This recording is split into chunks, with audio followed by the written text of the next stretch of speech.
নমস্কার সবাইকে, সবাই কেমন আছেন? আমি তৃষ্ণা আপনাদের জন্য নিয়ে আসছি নতুন একটা রেসিপি। তো এর আগে একটা চাইনিজ স্টাইলে তোমাদের ভাত ভাজা দেখিয়েছি, বা ফ্রাইড রাইস বলতে পারো।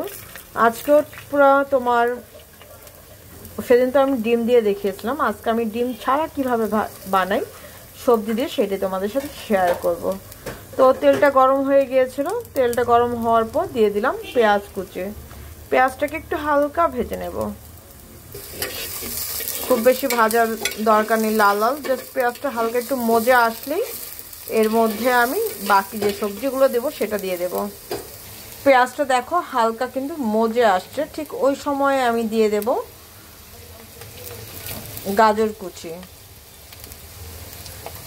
মানে ধরো ঘরে মোটামুটি তোমার শীতের দিনে যে সবজিগুলো থাকবে সেগুলো দিয়ে বানিয়ে নিতে পারো। আর যদি আমি এখানে ফুলকপি ব্যবহার করব না, যদি তোমরা ফুলকপিটা ব্যবহার করতে চাও, ফুলকপিটা একটু হালকা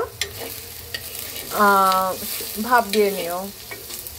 তো গাজরটাকে একটু হালকা ভেজে নেব, দিয়ে দেব কাঁচা মরিচ, দিয়ে দেব ক্যাপসিকাম,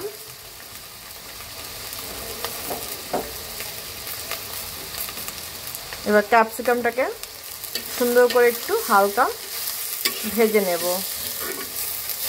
কোনো কিছু কিন্তু অতিরিক্ত কোনো ভাজাভাজি হবে না, জাস্ট হালকা ভাজা।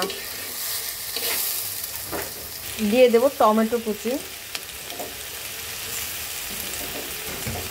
স্বাদ অনুযায়ী লবণ, এবার মিক্স করে দেব।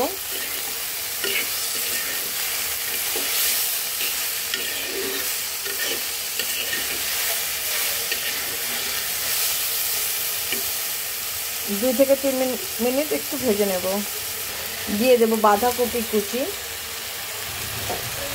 এবার সুন্দর করে সব কিছু একসাথে ভেজে নেব।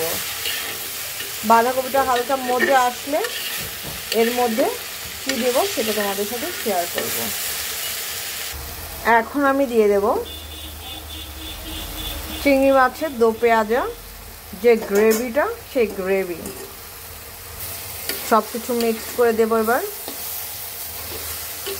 চিংড়ি মাছ দো পেঁয়াজা করার পর অনেক সময় থেকে যায় না, ঠিক ওই রকমই ধরো গত দিনের কিছু একটু হালকা তরকারি, মাংসের ঝোল থাকে অনেক সময়, বা চিংড়ি মাছ, অন্য মাছ দেওয়া যাবে কিনা আমার তো মনে হয় না চিংড়ি মাছ ছাড়া অন্য কোনো মাছ দেওয়া যায়।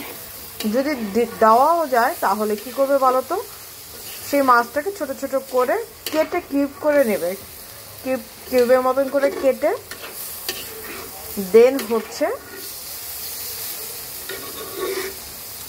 দিয়ে দেবে হচ্ছে ভাতের সাথে।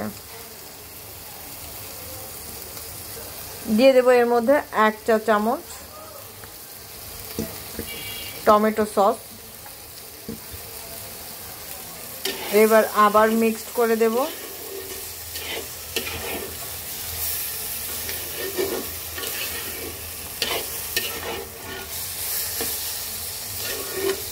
আমি চিংড়ি মাছগুলো আর কাটবো না,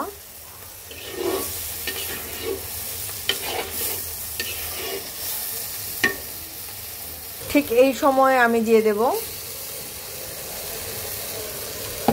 ভাতগুলো। আমি কিন্তু গত দিনের ভাত, দুপুরের ভাত সব কিছু মিলিয়ে নিয়েছি। তোমরা যদি চাও তাহলে গরম ভাতও রান্না করে নিতে পারো। গরম ভাতটা রান্না করার পরে না তোমরা একটা জিনিস করবে, সেটা ভাতটাকে ঠান্ডা করে নেবে। গরম ভাত সাথে সাথে যদি করতে যাও তাহলে হবে কি, ভাতটা পুড়ে লেগে যাওয়ার সম্ভাবনা থাকে। আর তোমাদের কাছে একটা রিকোয়েস্ট, যদি আমার ভিডিওটি ভালো লেগে থাকে তো প্লিজ পুরো ভিডিওটা দেখো, কেমন লাগে সেটাও কিন্তু অবশ্যই কমেন্ট বক্সে জানিও, ঠিক আছে? দিয়ে দেব 1 চামচ সয়া সস। এবার মিক্স করে দেব খুব সুন্দর করে।